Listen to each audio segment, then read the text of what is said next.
Thank you. Good morning, and a special thanks to Anand for reaching out to me and suggesting that I speak here this morning.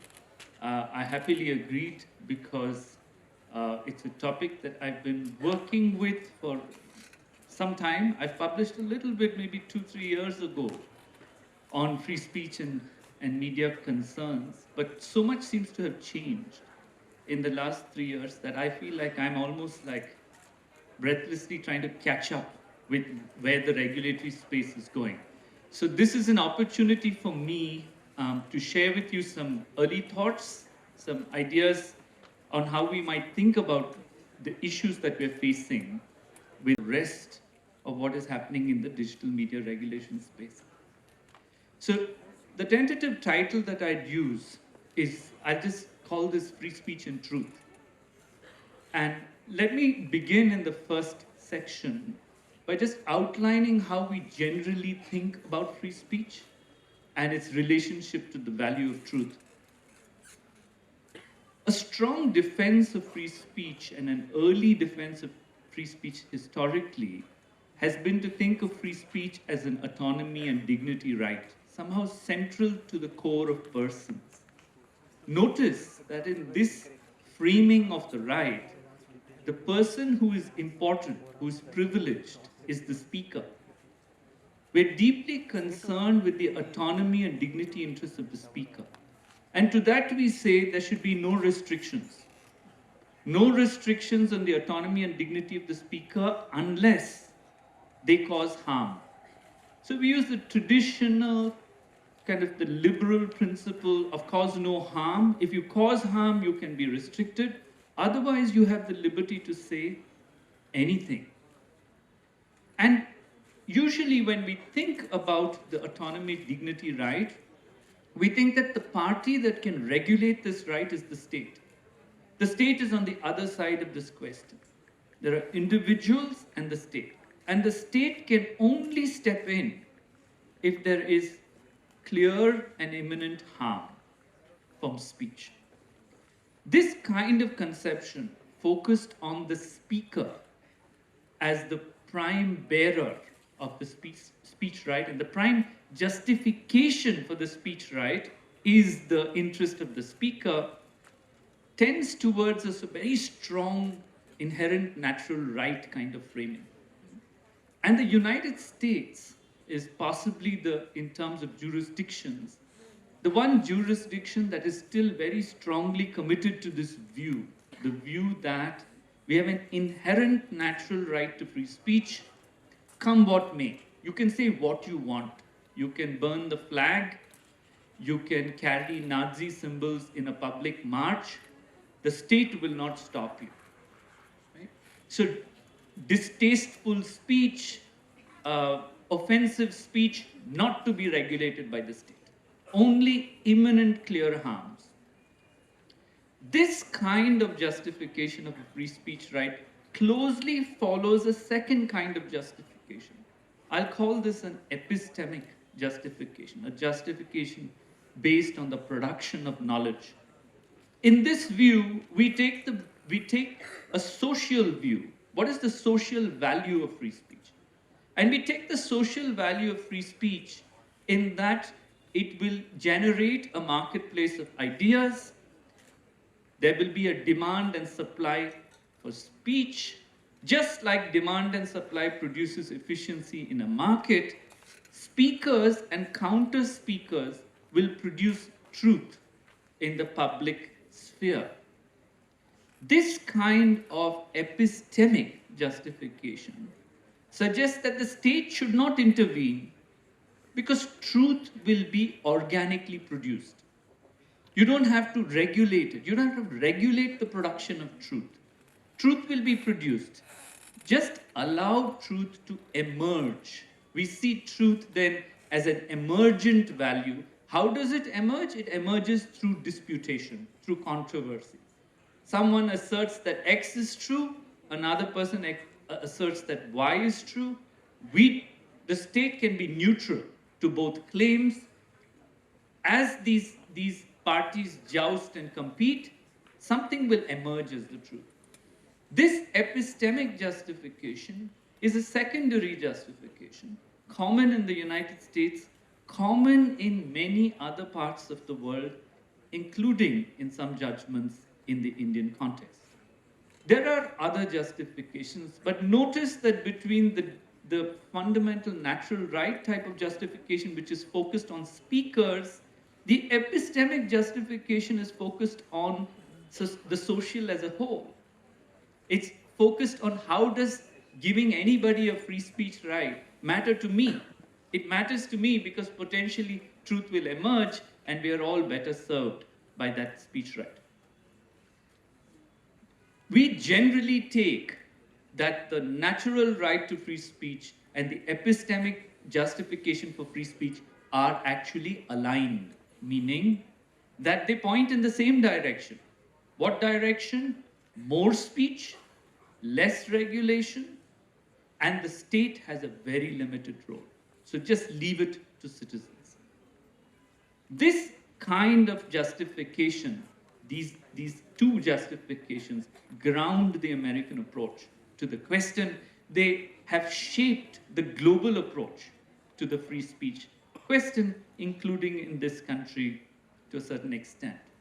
There are two key challenges to these justifications in our contemporary digital-dominated media spheres.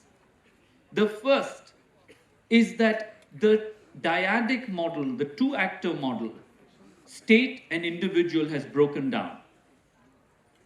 There is clearly a third key actor in the digital world, and that is the intermediary. The intermediary performs vital functions on both sides of the speech question. They are both producers of, distributors of, and shapers of the discourse form. This triadic model, individual, intermediary, and the state, that has been created by the emergence of large and small online platforms, means that we have two regulators of speech. We have the intermediary as regulator and the state as regulator, two regulators. We may take it that the intermediary is only a secondary regulator of speech. The state is still the primary regulator, but it's a regulator nevertheless. The second is that the background truth ecosystem has collapsed. And this is a really serious, and notice that I'm going at both limbs of the justification. The emergence of a triadic model means that the earlier dyadic model, where individuals must speak and the states must let them speak, has a third key actor. Now what happens? This third key actor, the intermediary, is not a plain citizen speaker. It's someone in between who is allowed to shape the system. Number two, on the question of the truth ecosystem, we are in really serious trouble. Why are we in trouble?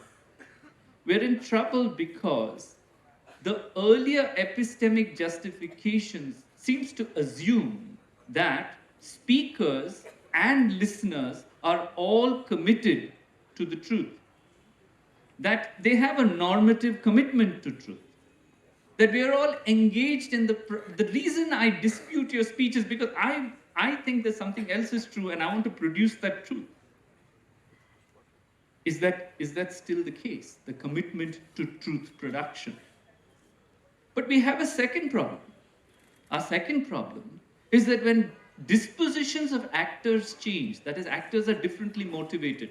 Some actors are interested in producing what they see to be true, and some actors are systematically interested in producing what they see to be untrue. And this, as a matter of fact, we must take seriously, that there are actors in the ecosystem who are not committed to the production of truth. Now you might raise a second problem. What if your listeners, the consumers of speech, are also not interested in the truth? Then what happens? The entire truth ecosystem breaks down because the epistemic justification for a free speech right assumes that all of us want the truth. If neither listeners nor speakers are that invested in truth production, then what happens? And we have the makings, the early signs that we have this kind of truth ecosystem problem emerging in democratic societies all over the world. To this, we have a third, very important, but really we're seeing the earliest signs that it is likely that a vast majority of speech and expression will be synthetically produced. The non-human production of speech and expression will dominate digital media. And when that happens, even a simple assumption that the machine is interested in truth production, even as I say it, you can see that why should it be? It is interested in the sort of the incentive structures and the motivations for synthetic production of speech are defined by something else. So, two major challenges. If we fail to recognize that misinformation and disinformation threatens to derail and potentially decapitate democracies around the world, and that if we do, the older models of free speech are simply inadequate to tackle this emerging area, what do we do about it? So in this short talk, the time that I have left, I'm going to try and do this. I'm going to try and focus on the question of fact-checking. Fact-checking is a question that has gathered a lot of attention in India, both at the level of state and the union governments. There have been attempts to create fact-checking systems. I'm going to briefly review the Indian approaches, clarify where I think they get stuck, and then try to show that we have much to learn by looking outside, not at the United States, but at the European Union.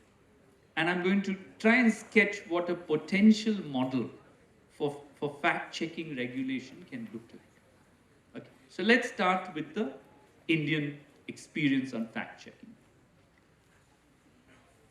The union government initially began a sort of intra-departmental approach using the PIB, the Press Information Bureau, as a sort of internal check at the ministerial level and then at a cross-ministerial level on what they called government facts. I'm just going to put that in quotations, whatever that means. Meaning they wanted to ensure that information about government schemes and programs are correctly represented. That was the initial process.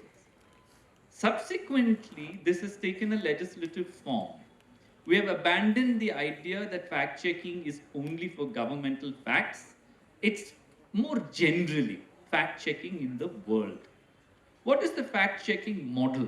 The model is what is described as a FACT model. We're good at acronyms these days. Find, assess, create, and target. I don't even want to go into the details of this, but this is essentially a sort of social media and digital media scouring. You check all of it. You identify some facts that you think are inaccurate. Then you validate and show that they are wrong. And then you target them. I'm only going to focus on the last part, target. The problem with the target mechanism is that the target mechanism seems to use the criminal law. The idea seems to be that if someone is putting out false facts in the world, the state must prosecute them. And we know from the statistics released by the union government that serious number of, I think the stated number is about 1,54,000 queries have been addressed, and as many of in 23 557 and in 2024 539 actions have been taken. These may seem in the large universe of information small numbers, but if you understand that this is the early signs of what might become a fact-checking mechanism, you get a sense of where that danger might come from. What is striking here is that this is baked into the information technology intermediary guidelines and digital media ethics rules of 2021, which was challenged in the Bombay High Court. Right? And the Bombay High Court, in a complicated set of decisions, initially a division bench of two, splitting 1 and 1, and then a third judge joining the division bench, and ruling that this that the I'll just wait a second.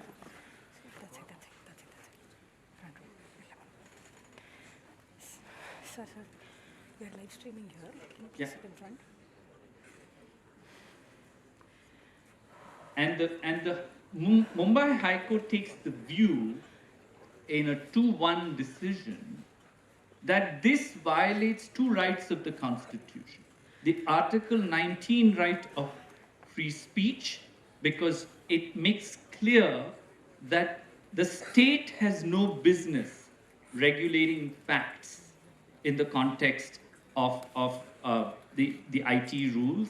And second, that there is an Article 14 violation, an equality violation between different kinds of speakers, because you categorize some speakers as being fact-check speakers who get a particular kind of treatment, and those who are getting their facts wrong, which is a second kind of speaker, and that this distinction between the two kinds of speakers was a mistake.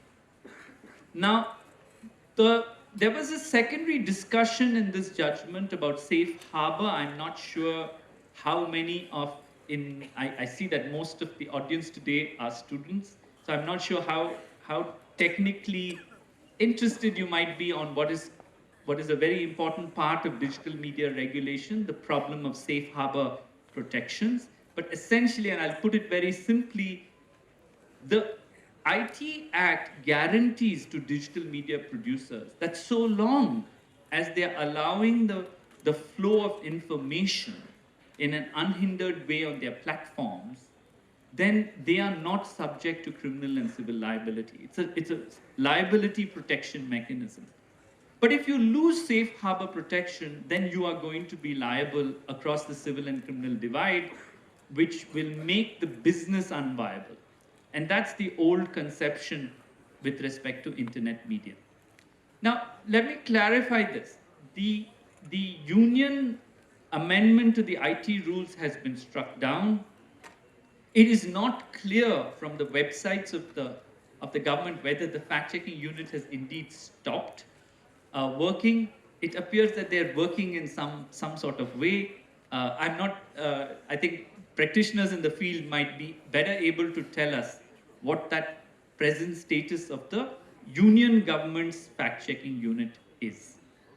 But notice that the structure of the fact-checking unit is in the form of a sub-departmental entity, so it's completely controlled by the state. It runs its own processes, so it doesn't rely on outside actors.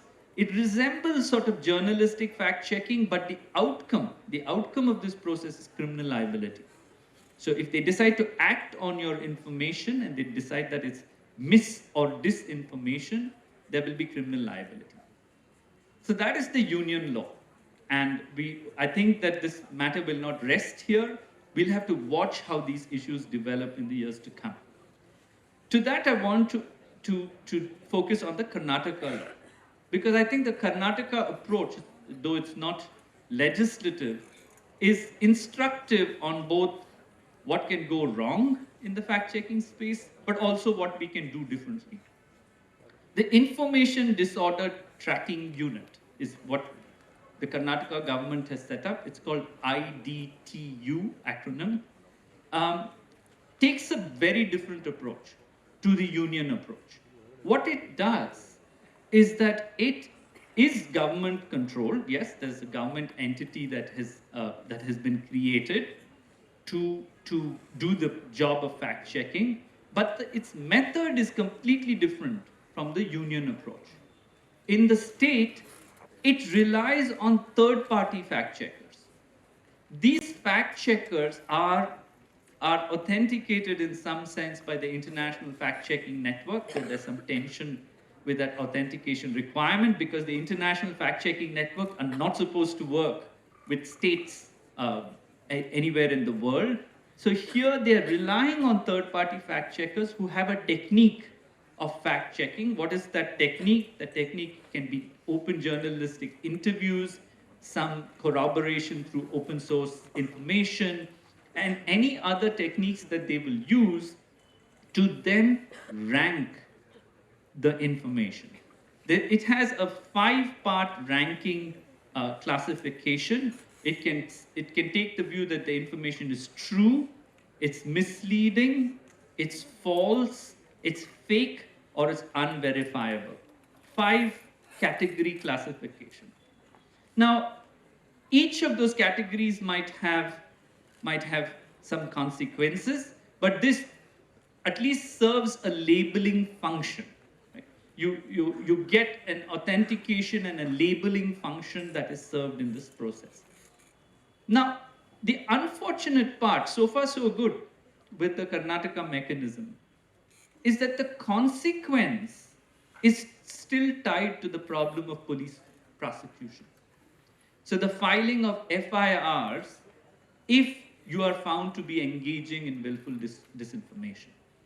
Now, the defense, at least what is available in the papers of government actors here, is that anyway the criminal law applies. We are only adding a filter to the application of criminal law. So that's a reasonable defense. There's been no amendment to the criminal law to create a new fact-checking offense or something like that. But the tension still remains that our general presumption in free speech, conceptually and in doctrine, is that the state should not be in the business of fact-checking.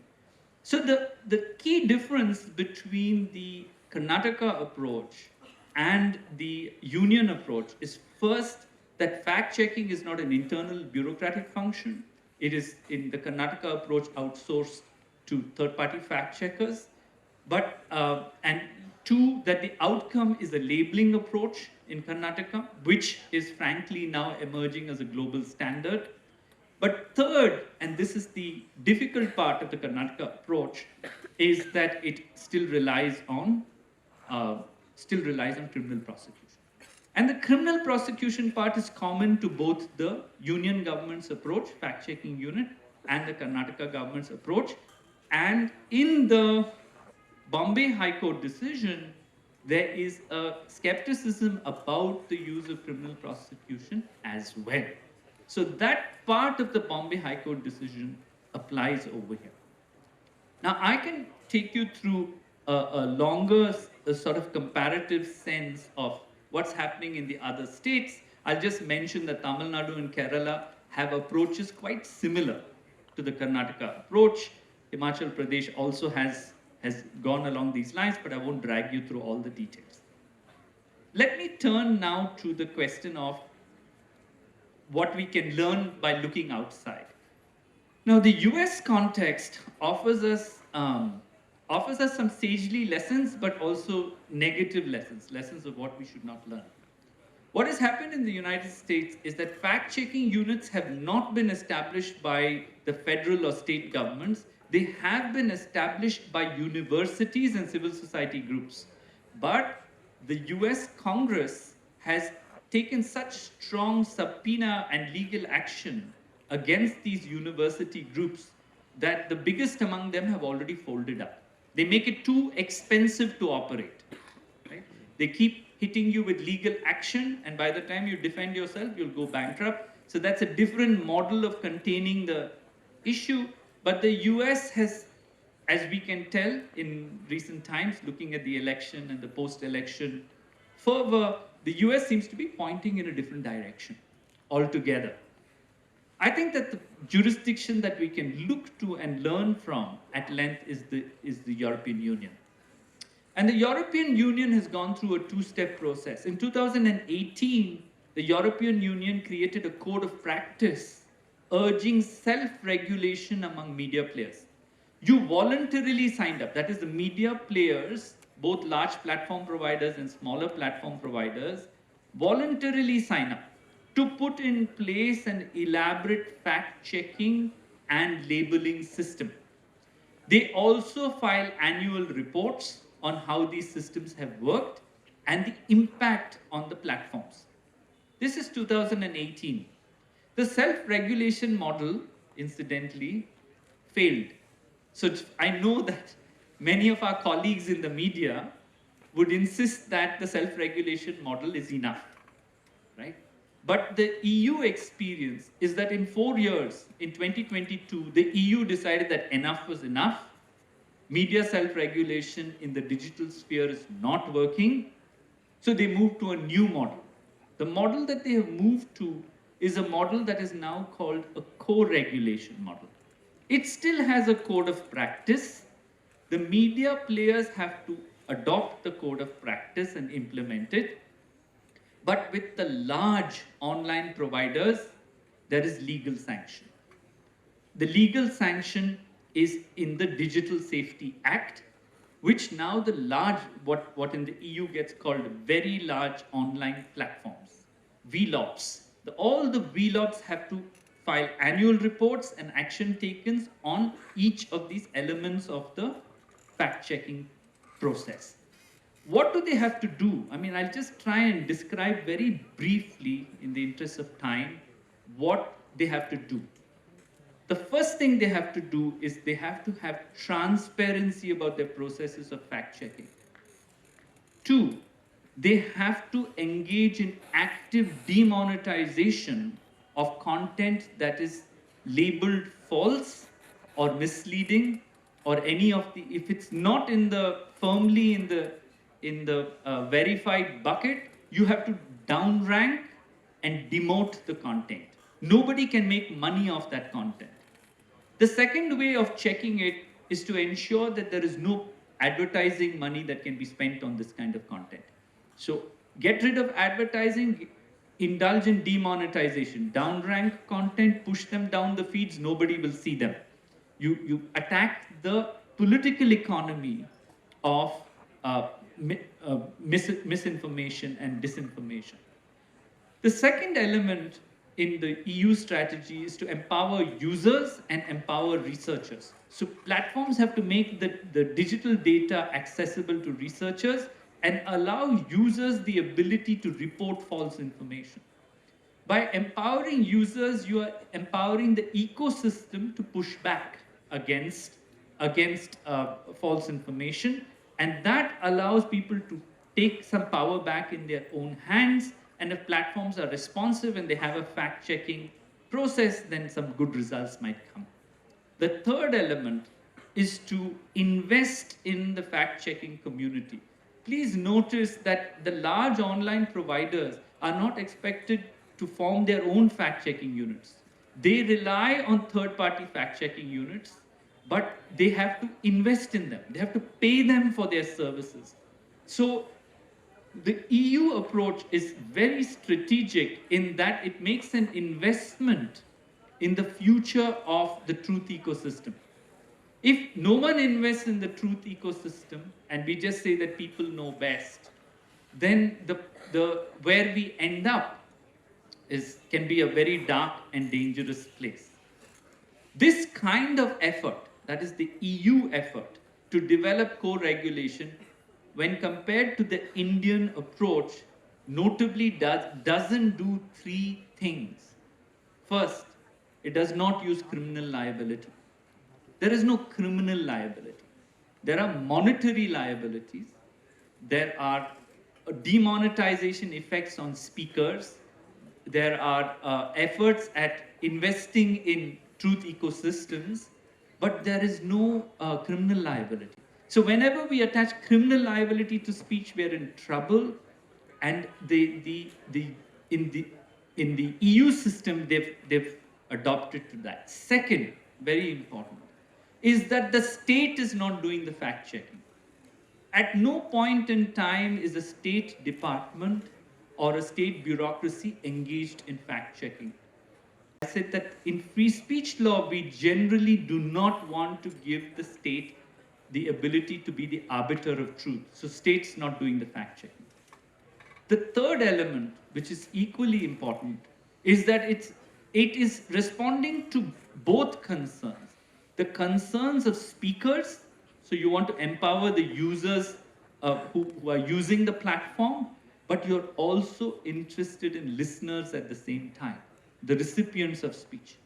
Because if you focus if you put all our eggs on the integrity of speakers, in the digital ecosystem space, we may end up in a very different place. We might become mass disinformation engines, right? Might be the result of taking an older, inadequate view of free speech.